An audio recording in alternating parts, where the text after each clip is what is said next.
Which of the following options best explains the phrase in the last paragraph, "The emperor has no clothes"? Let us look at the last two lines of the last paragraph.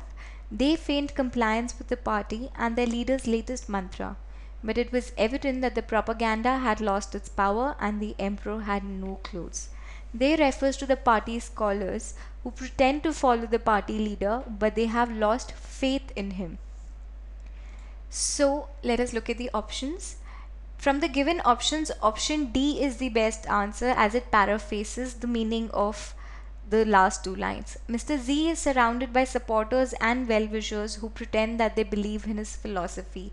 Mr. Z has been compared to an emperor who's supposed to be surrounded by his supporters and well-wishers, but they actually do not believe in him, and that is why the author says the emperor has no clothes. Let us look at the other options and how we can negate them. Option A. Mr. Z's attempts to cover up the atrocities of his regime has now been exposed. The paragraph does not suggest that Mr. Z has committed any atrocities on his regime. Option B. Mr. Z's reality is now known to his close associates and regime loyalists. The passage does not suggest that there is a certain reality of Mr. Z which is not known to the people.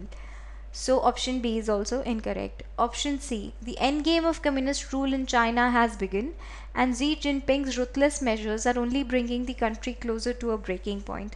This sentence may be factually true according to the passage, but it does not explain why the author would say that the emperor has no clothes. So the correct answer to this question is option D.